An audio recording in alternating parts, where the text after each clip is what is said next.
ভাইয়া আপুরা, সবাই কেমন আছেন? আমিও ভালো আছি। ইফতারি খেয়ে বোর হয়ে যাচ্ছেন, তাই আমি আজকে সহজ পদ্ধতিতে একটা ভেজিটেবল রাইস রান্না করে দেখাচ্ছি। চুলায় আমি পেঁয়াজ, দারচিনি, এলাচ দিয়ে দিয়েছি। এটা এখন আমি হালকা লাল লাল করে ভেজে নেব। এটা খুব সহজেভাবে বানানো যায়।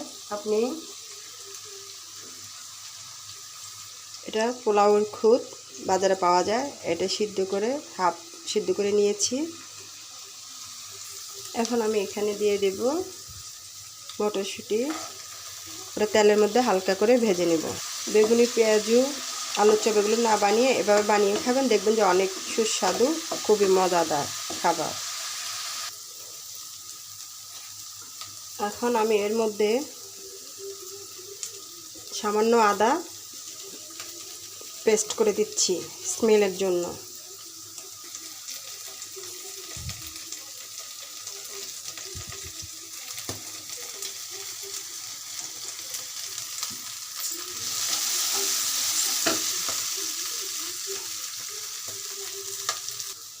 একটু জিরা বাটা, রসুন বাটা দিয়ে দিচ্ছি।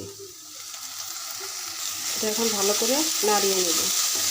আর সামান্য পরিমাণ মতো লবণ দিয়ে দিচ্ছি।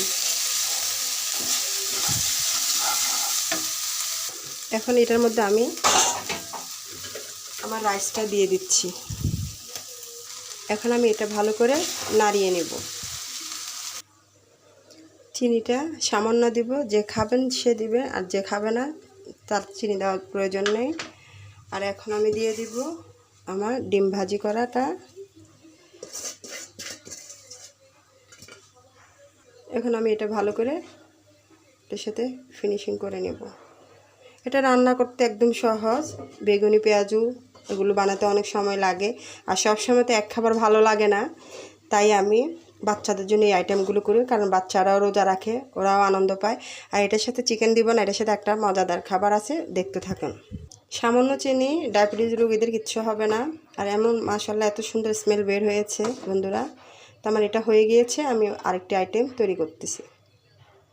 বন্ধুরা, আমি কাঁচামরিচ দিতে ভুলে গিয়েছি, এটা দিয়ে দিচ্ছি। এটার সাথে ফাঁপে ফাঁপে সিদ্ধ হয়ে যাবে।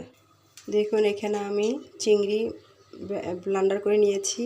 এখানে পেঁয়াজ, লবণ, হলুদ, মরিচ, আদা বাটা, রসুন বাটা, জিরা বাটা একসাথে আছে। এটাকে আমি ভালো করে ফিনিশিং করে নিচ্ছি। এখন আমি সবগুলো উপকরণ একসাথে মেখে নিচ্ছি।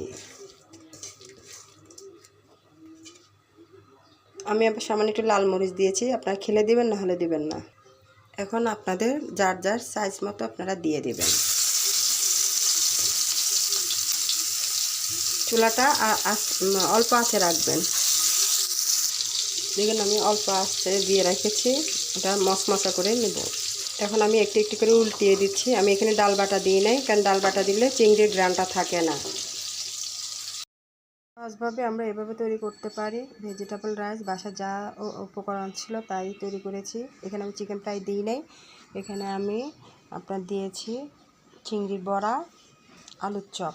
বাচ্চারা পছন্দ করে, এটাই ওদের ইফতারির জন্য পারফেক্ট। তো আমরা বাসায় যা উপকরণ থাকে তা দিয়ে তৈরি করে ফেলবো। সবসময় বেগুনি, পেঁয়াজ এগুলো ভালো লাগে না, বুট ভাজি। তো আমরা এইভাবে বাসায় করতে পারি। অনায়াসে বড়রা ছোটরা সবাই খেতে পারবো। তো আমার এই উপকরণটি যদি আপনাদের ভালো লেগে থাকে, আমাকে ভালোবাসা দিয়ে যাবেন, লাইক কমেন্ট শেয়ার করে দেবেন। আমিও আপনাদের পাশে আছি। তো সবাই বাসায় ভালো থাকবেন, সুস্থ থাকবেন, নিরাপদে। আল্লাহ হাফেজ।